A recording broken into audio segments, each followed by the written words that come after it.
Hello, Internet. Sex, secrecy, and a whole lot of internal screaming. Starring Daniel Howell, one of the greatest mysteries of our generation. What is Dan's sexuality? Spoiler alert, I'm not straight. Sex, the foundation of life, and the only thing we're really supposed to do. Everyone's obsessed with it, you bunch of degenerates. In the list of things that identify a person, one of the most important for other people to know is their sexuality. For if sex is the primal force propelling all of these humans forward by their hips, they have to know. Are we gonna fuck? Or could we? Or are you? Because I'm just wondering. Now, we live in a heteronormative world, which is a long, scary word that makes people feel attacked for some reason. Shh, it's okay. What it means is people are presumed to be straight. If you're not, then at some point you have to come out, which is a whole thing. Or people might just try and guess based on something you do or the way you act, because yay, stereotypes. So this is something you have to be clear on, because if you're not, how are all these other people that aren't you going to cope? But I'm pretty sure no one that knows me thinks I'm straight, so I don't really need to come out as much as just clarify what the hell is going on, as here I am, age 27, and my sexual preference is seemingly still a vague, debatable, confusing, impenetrable mystery. But why? And what is it? Well, those are some big questions. Are you sure you want to know my answers? Yes! Okay, well, if you say so, because this is a complicated and sensitive issue, and when it comes to me, boy, there is a lot to unpack here, and it is a total clusterfuck. So strap yourselves in and let me tell you a queer little story about a boy named Dan. When I was a young boy, my father Didn't have much time for me because my conception was clearly an accident, and he was a narcissistic, proud man suddenly inconvenienced in the prime of his life, and this emotional neglect gave me lasting problems with. Sorry, that's not all relevant right now. I was an only child for 7 years, and with working parents, this meant I had to make my own fun, so I was very imaginative and loud, which is something that my teachers used to say quite a lot, followed by, however. Here I am, age 5. Look at me. Cute, poised, sassy, turning out this photo shoot. Sorry, Grandma, I stunted on this set. Are you seeing this? In almost every way, I literally peaked age 5. I loved being the center of attention. People said I had an infectious happiness, that my beaming smile brought them hope and joy. People that know me are laughing right now. But a boy in the 90s being happy and generally polite acting? Sounds kinda gay, if you ask me. Literally, masculinity was so fragile, people so proud and scared, and society so aggressive that a boy smiling, appearing to be empathetic, or in any way emoting was seen as a threat. How dare they laugh and feel comfortable? They must be soft and weak and girly and gay. So basically, thanks, Grandma, for raising me to be a nice child, you dick. Just kidding, that's a joke, and I told you not to watch this video because it would be rude, so if you send me a disappointed text telling me you're offended, I don't know what to tell you.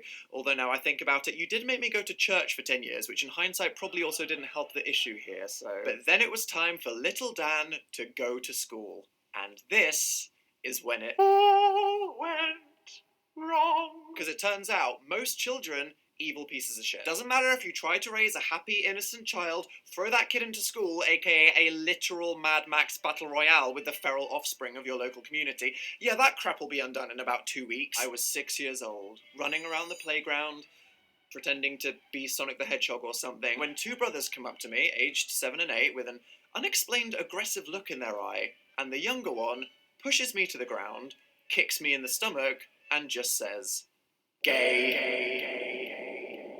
This was the first time I ever heard that word. Well, I don't know what the heck gay means, but apparently it means people kick you on the floor, so that ain't good. I didn't know this child, or give them any cause to have an opinion on me, and actually, I never directly interacted with them again. What epic cluster shit of failed parenting and general culture brought this tiny child to get angry and attack someone, then call them gay for looking like they were having fun outside? Are you okay, 1990s? And so my relationship with sexuality began. I wasn't looking to define myself as a child, indiscriminately playing doctors and nurses with various friends until once somebody's mum walked into a room to find 3 fully naked children sat on a bed sticking sellotape to each other's butts. Yup. Which I don't recommend. Also, Jesus Christ, the poor woman that saw that. Then you get to the magic age around 10 or 11 where everybody suddenly wants to pretend they're totally a cool teenager who's doing all the drugs and the sex and the fights totally. Boy, gay was a really popular word back then. Ugh, homework is gay. Ugh, my mum's so gay. You touched a girl. Gay. This one little shit who I won't name was one of the school bullies, and he loved the word gay. He had it in for me, and I have no idea why. You know me, Mr.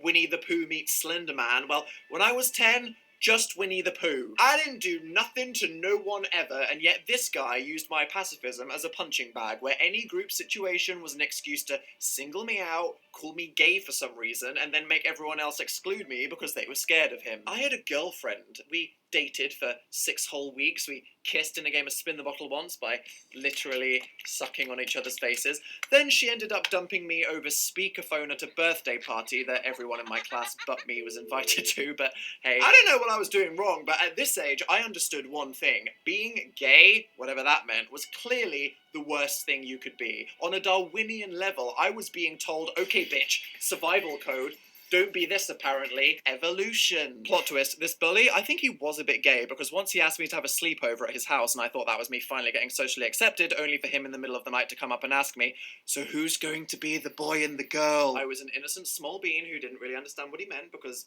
to be honest, I didn't actually understand how babies were made yet, but needless to say, I think he was disappointed. Wow, closeted child turns into homophobic bully. Thanks again, society. But this whole primary school journey was really just an amuse-bouche for the full 6-course tasting menu of suffering that would be secondary school. I went to an all-boys school.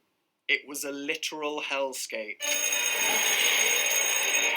I thought it was hard making it through a school of 200 kids with 2 or 3 bullies. Try over 1,000, where a clean 800 are fully psychopathic gorillas fueled by testosterone, Red Bull, and Eminem albums. Making sure the word no longer means an innocent bundle of sticks or a cigarette anymore in the British lexicon. Nope, now it was a cool homophobic slur along with gay, gaylord, gay boy, puff, puffter, ponce, batty, batty boy, bum boy, bender. Shit, this is so long. People have a lot of words for something they don't want to think about. Look at me in this stupid blazer. Oh, you'll grow into it at some point in the next 4 years. Thanks, Mum. Day 1. Kid in form class, some stupid hedgehog-looking motherfucker side-eyes me and says, What are you looking at, Puff?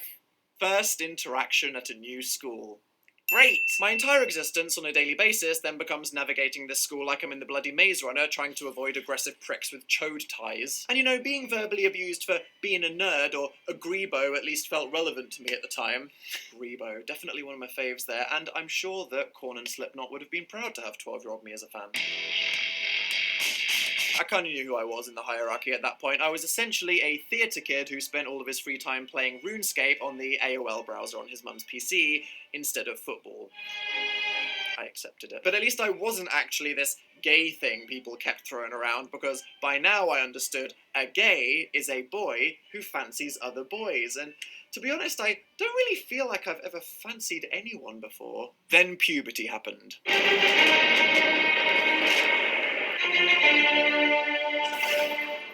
Yeah, this is fun. Tingly feelings.